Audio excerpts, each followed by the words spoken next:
That thing? It's an insult to this institution. Pick it up and put it where it belongs. The voice, belonging to Cadet Captain Davies, was a blade of polished arrogance, cutting through the damp, gray air of the training ground. The crowd of cadets, huddled against the persistent drizzle, chuckled. It was a nervous, sycophantic sound, the noise of a pack affirming its leader. They all looked at the jacket, a simple, dark blue civilian windbreaker, now lying in a pool of churned mud and trampled grass. It looked small, insignificant, a piece of detritus against the backdrop of disciplined olive drab and polished black boots. The woman to whom it belonged said nothing. She didn't flinch. She didn't gasp.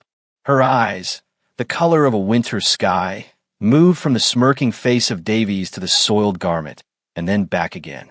There was no anger in her gaze, no humiliation, only a profound and unnerving stillness, a deep calm that seemed to absorb the insult and render it inert.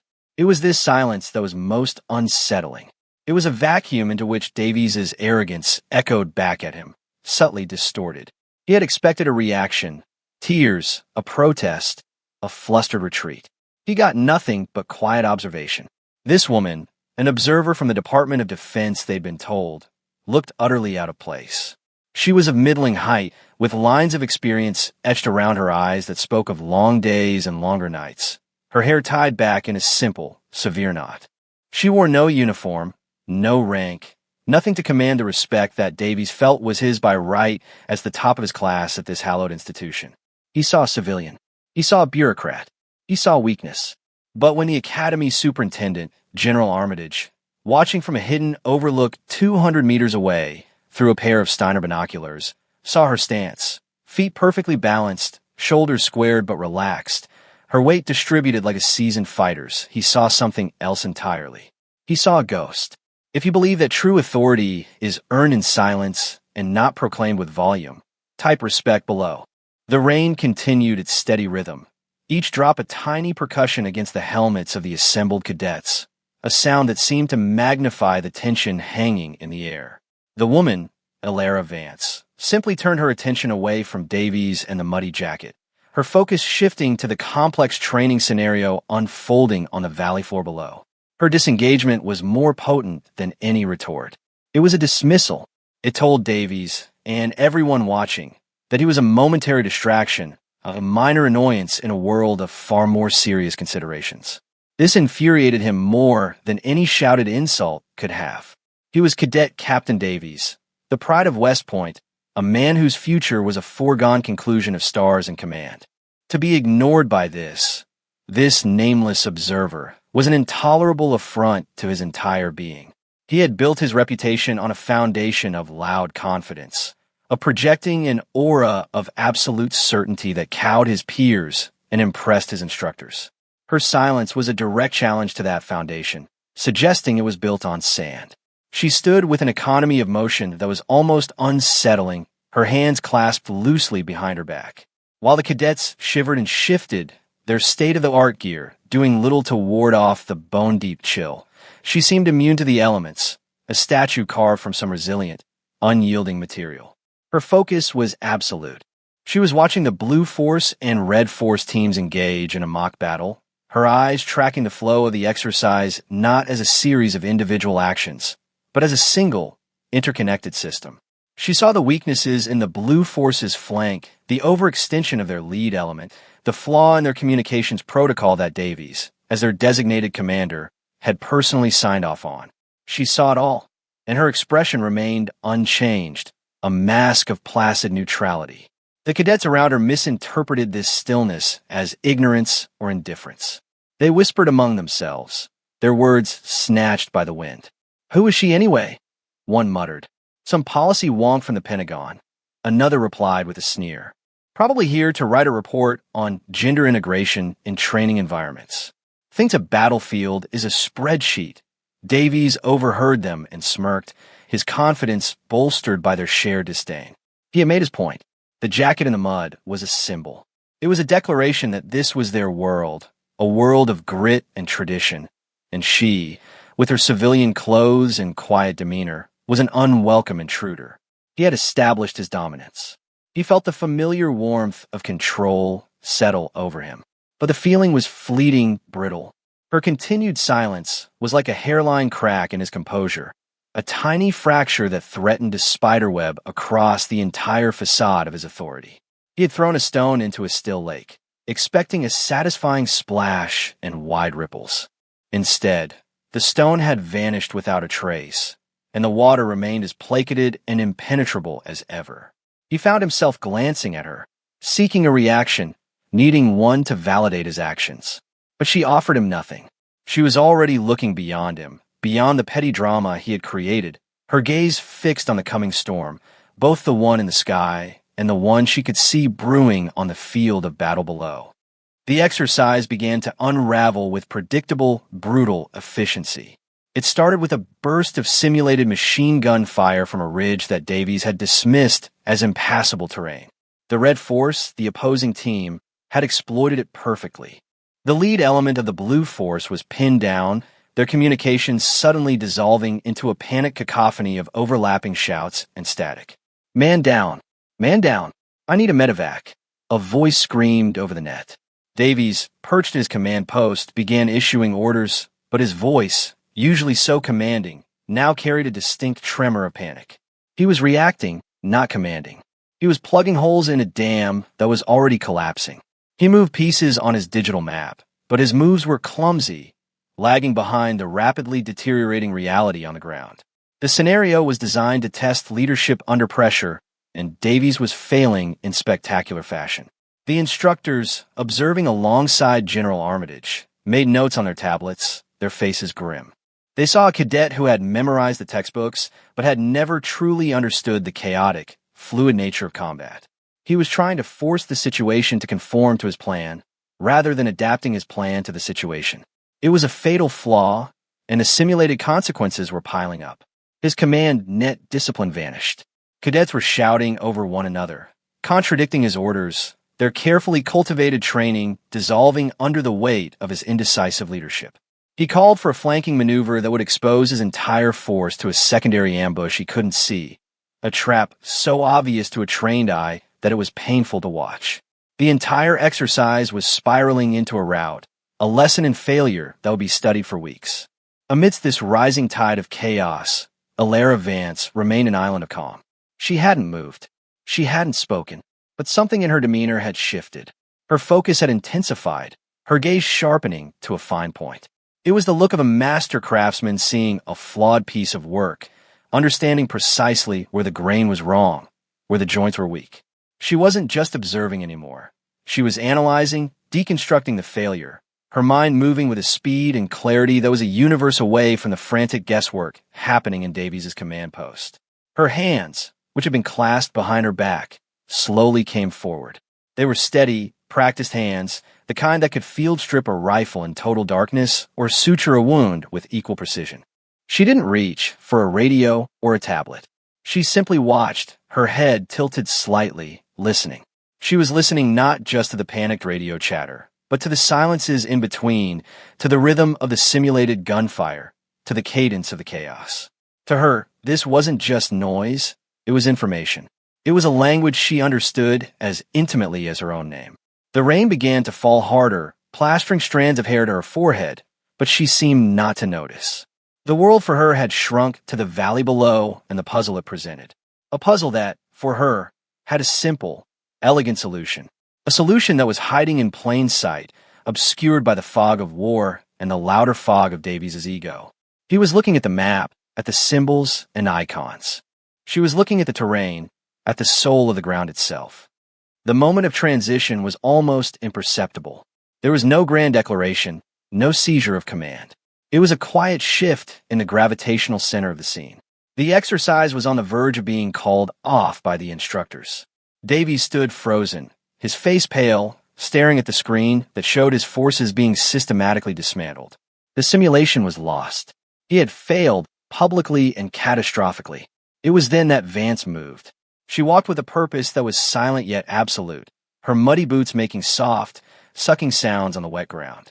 She walked past the instructors, who instinctively parted for her, their eyes drawn by the sheer force of her intent. She walked directly to the tactical map table, a large, laminated chart under a plexiglass cover, where a younger cadet was frantically trying to update positions based on the garbled radio reports. She picked up a red grease pencil. The cadet looked up, about to object, but the words died in his throat when he met her gaze. Her eyes were not angry, not demanding. They were simply the eyes of someone who was now in charge.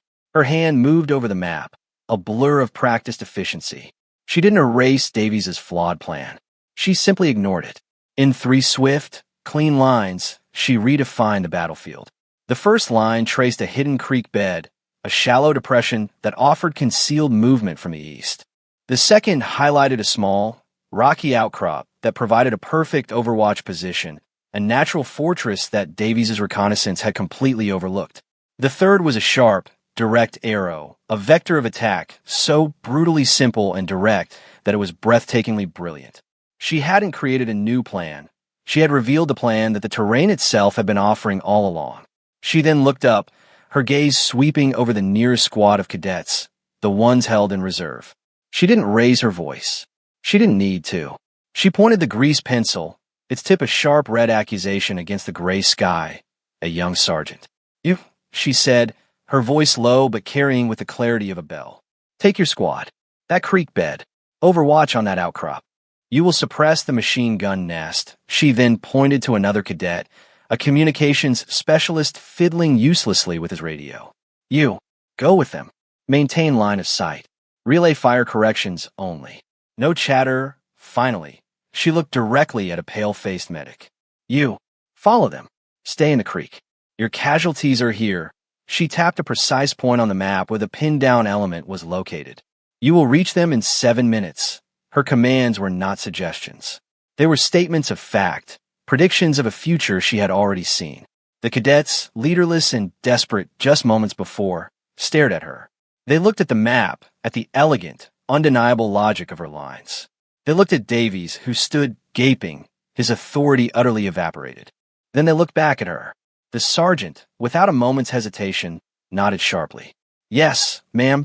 He didn't know who she was. He didn't care. He had just been given clarity in the midst of chaos. He had been given a leader. He turned and barked orders to his squad, their movements suddenly infused with a new purpose. They moved out, not with the panicked energy of before, but with the swift, deadly grace of professionals.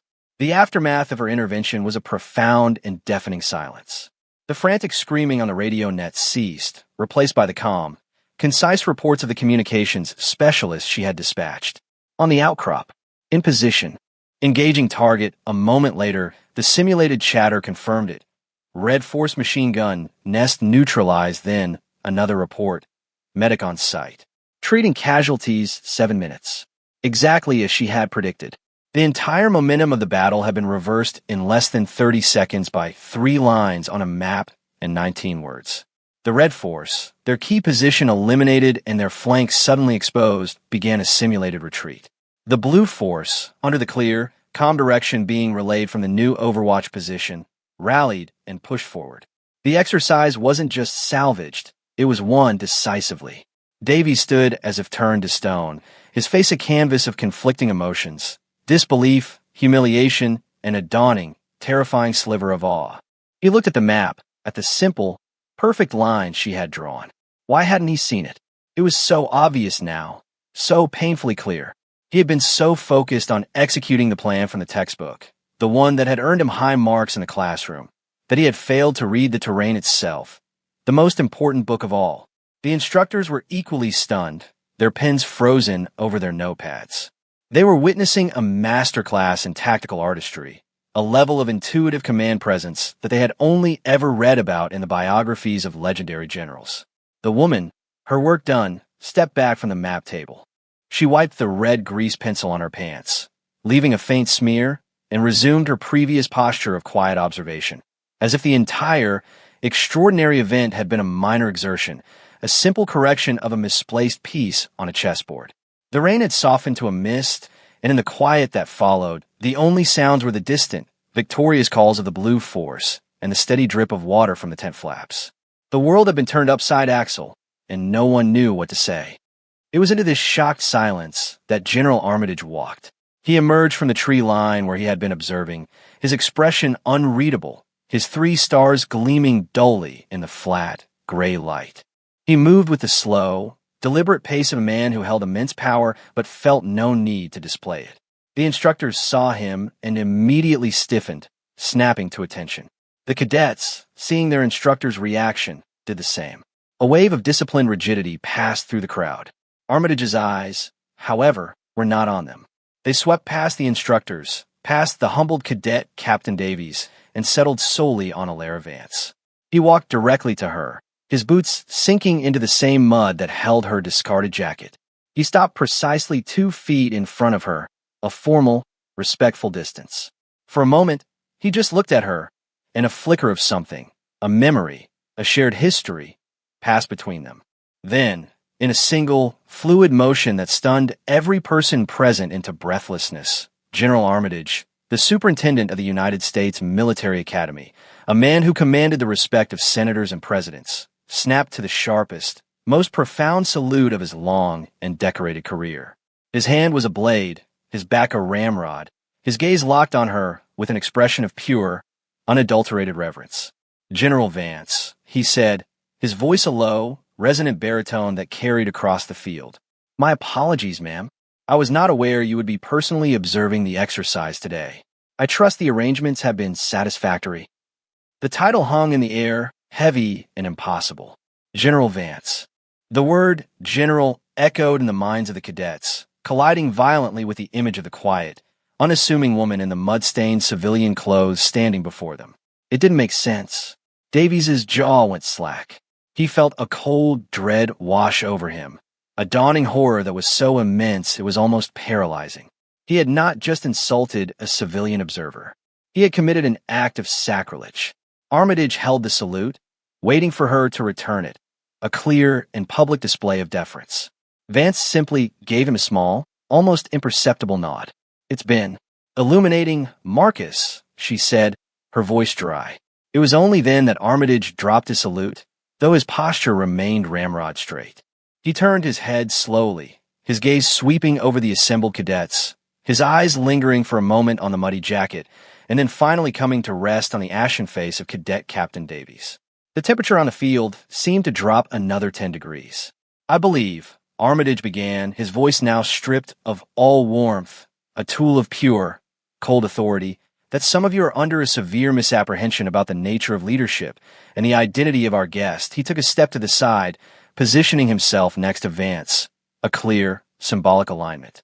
"For those of you whose military history is apparently limited to what you've crammed for exams, allow me to provide an education." The silence was now absolute, broken only by the sound of the rain. "This is General Alara Vance," he stated, letting the name and rank settle. "You may not recognize her, because for the past decade, her work has been so far above your security clearance that you are not authorized to even read the redacted reports of her operations. The strategies you study in your advanced tactics seminars, the ones credited to Joint Special Operations Task Force Phoenix." General Vance was Task Force Phoenix. She was its architect and its commander. The doctrine on asymmetric warfare that you think is so revolutionary, she wrote it, not in a classroom, but in the deserts of Kandahar and the mountains of the Hindu Kush. He let the words sink in, each one a hammer blow to the cadets' preconceived notions. He wasn't finished. Her official record lists 4 Distinguished Service Crosses, 3 Silver Stars, and a Purple Heart. Her unofficial record, the one that truly matters, includes the lives of hundreds of soldiers who are home with their families today because of tactical decisions she made under circumstances that would have broken every single one of you. She retired 2 years ago as a 4-star general, one of only a handful of women to ever achieve that rank in the history of the United States Army. She is here today as a personal favor to me to provide a quiet, unvarnished assessment of our training protocols. Armitage paused, turning his head to look directly at Davies. His voice dropped to a near whisper, but it was more menacing than any shout. "She is a living legend. And you," he said, his eyes boring into the cadet, through her jacket in the mud. The vindication was not loud or triumphant. It was cold, clinical, and absolute. It was the sound of a universe being set right, of a truth so powerful that it obliterated the flimsy structure of arrogance and assumption that had stood just moments before. The cadets stood frozen, their faces a mixture of awe and shame. They were in the presence of greatness, and they had been utterly, profoundly blind to it. The story of what happened on Training Ground 4 spread through the academy, not like wildfire, but like a shockwave. It traveled instantly and in all directions, permeating every barracks, every classroom, every mess hall. It was not mere gossip. It was the birth of a legend, a cautionary tale that would be passed down for generations of cadets. It became known as the Vance Correction, or, more colloquially, the Muddy Jacket Lesson. The narrative was perfect in its simplicity and its power. It had a villain, a hero, a moment of public humiliation, and a final, devastating reveal. It was a story about the danger of assumptions, the blindness of arrogance, and the quiet, terrifying power of true competence. Cadets who hadn't even been there told the story as if they had witnessed it firsthand, adding small embellishments that only served to heighten the mythic quality of the event. They described the way the rain seemed to stop the moment she picked up the grease pencil. They swore they could see the tactical solution in her eyes before her hand ever touched the map. The jacket, once a symbol of Davies' contempt, was transformed into a holy relic in the retelling. It represented the unassuming nature of true strength, the camouflage that greatness often wears. Cadet Captain Davies became a ghost. He was not expelled. General Vance, in a quiet word with Armitage, had apparently insisted against it, arguing that the lesson he had learned was more valuable than any punishment the Academy could devise. But his reputation was shattered. The sycophantic laughter that had once followed him was replaced by awkward silence. His peers looked at him not with contempt, but with a kind of pity. He was no longer the shining star, the future general. He was a walking reminder of the day that arrogance was publicly executed by quiet professionalism. The change in Davies was profound. The swagger was gone, replaced by a quiet, haunted intensity. He stopped talking about his future and started focusing on his present. He was the first to arrive at training and the last to leave. He listened more than he spoke. He asked questions instead of giving answers. He was, in essence, being rebuilt from the ground up. A few days after the incident, he found General Vance. She was sitting alone in the Academy's library, reading a well-worn book on the campaigns of Belisarius. He approached her table with a hesitation that was entirely new to him. In his hands, he held the dark blue windbreaker. It was perfectly clean, pressed, and folded. He placed it on the table without a word. For a long moment, she didn't look up from her book. Then, slowly, she closed it, her finger marking her place. She looked at the jacket, then at him. He finally found his voice, and it was raw with a humility he had never known. "Ma'am," he began, his voice cracking slightly. "There is nothing I can say that will excuse my actions. My arrogance was absolute. I was wrong, and I am sorry." He stood there, braced for a lecture, for a dismissal, for the cold fury he deserved. But Vance just nodded slowly. "You made an assumption based on incomplete intelligence," she said, her tone analytical, not accusatory. "It's a common mistake. In your case, it resulted in embarrassment. In the field, it results in casualties. Learn from it." She paused, then gestured to the chair opposite her. "Sit down, Cadet." He sat, stunned. She took the grease pencil she still had in her pocket and a napkin from the table. "Your initial plan failed because you saw the ridge as an obstacle, not an opportunity," she began, her voice calm and instructional. "Your enemy will always use the terrain you give them. You must learn to see the battlefield not as you wish it to be, but as it is for the next hour." The most legendary strategist of the modern era gave a private lesson to the cadet who had humiliated her. She taught him not just tactics, but a way of seeing, a philosophy of leadership rooted in humility, observation, and a deep respect for the unforgiving reality of the terrain. Davies listened, his world expanding with every word. He wasn't just being forgiven, he was being mentored. He was being given a second chance, not to reclaim his lost status, but to become a leader worthy of the title. The legend solidified, becoming part of the very fabric of the institution. The grease pencil she had used was retrieved from the Tactical Operations Center. General Armitage had it mounted in a simple, elegant shadow box, along with a small brass plaque. It was hung on the wall of the main briefing room, a place where every cadet would see it before every major training exercise. The plaque did not mention the incident with Davies or the jacket. It simply read, "See the terrain, not the rank." The battlefield grants respect only to competence. It was signed, simply, E. Vance. The field itself, training ground for, was unofficially renamed by the cadets. They called it Vance's Overlook. To be assigned an exercise that was considered both an honor and a test. It was a reminder that the ground beneath their feet had a soul, and that true leaders were those who could listen to it. The story became a powerful teaching tool, more effective than any textbook. Instructors used it to illustrate the concept of quiet professionalism. They used it to warn against the dangers of hubris. They used it to explain that leadership was not about the volume of one's voice, but the clarity of one's vision. It forced a cultural shift. The cadets began to look at each other differently, searching for the quiet competence that might be hidden behind an unassuming exterior. They learned to value the silent doer over the loud talker. The incident had recalibrated their understanding of strength. The ripple effects extended far beyond the Academy's stone walls. Alumni who heard the story shared it with their units across the globe. It became a piece of military folklore, a modern fable for a modern army. A young lieutenant in Afghanistan would tell it to his platoon before a patrol. A seasoned sergeant major in Germany would use it to mentor a promising but arrogant corporal. The story of General Alara Vance and the muddy jacket became a shared piece of cultural DNA, a reminder of the core values that lay beneath the uniform. Alara Vance herself left the academy a few days later, as quietly as she had arrived. She left no forwarding address, no official report. Her work was done.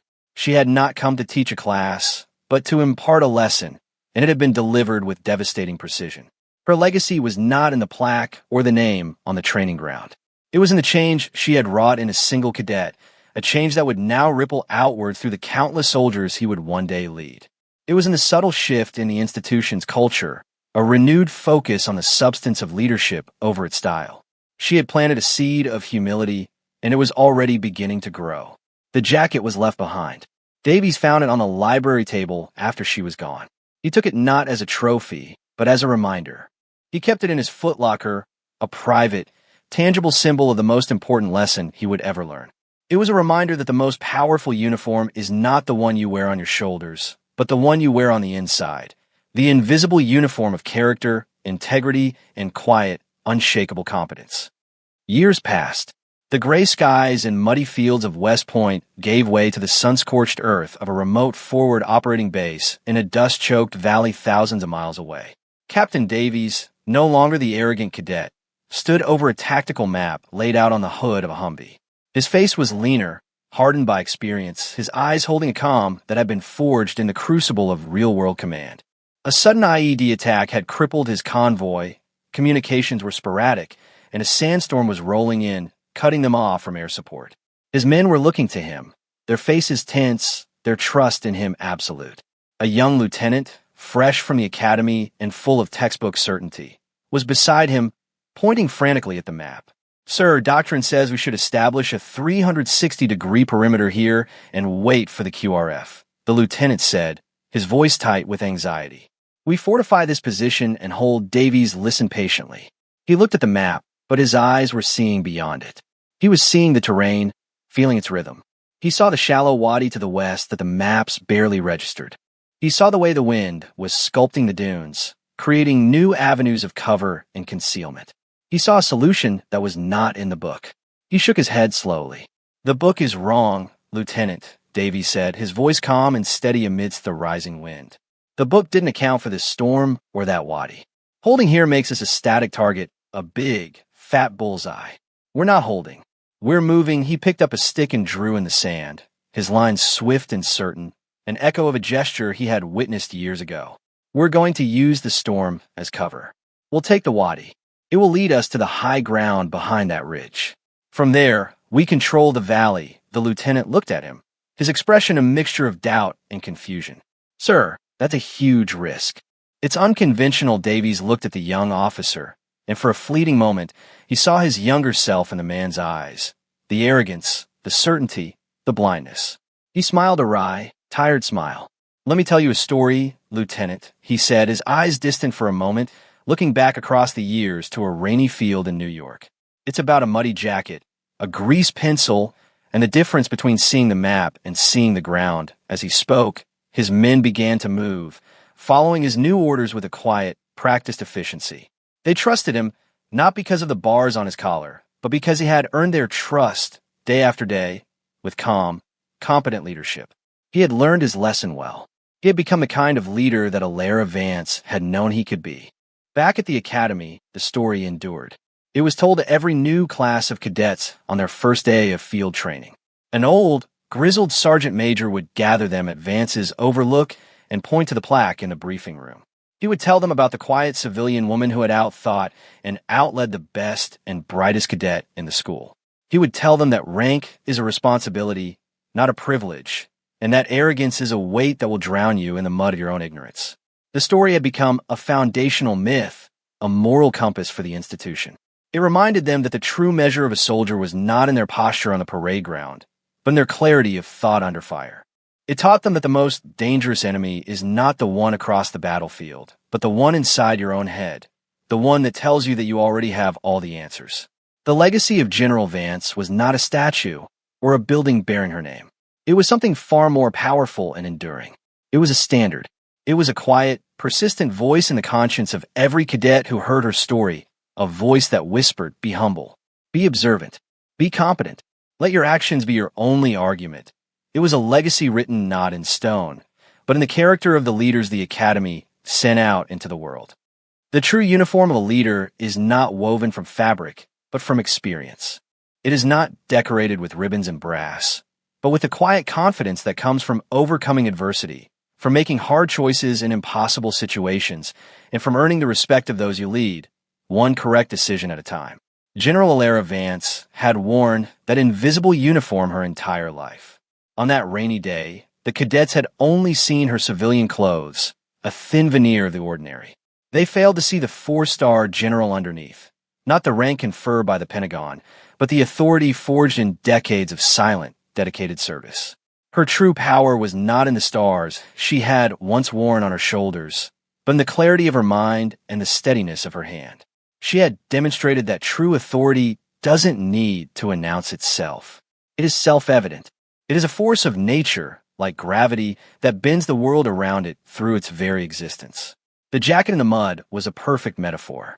Arrogance had tried to soil and discard something it did not understand, only to find that its value was inherent and could not be diminished by dirt or disrespect. The ultimate lesson of that day was one of perspective. Davies and the other cadets had looked at Vance and seen what they expected to see, a powerless outsider.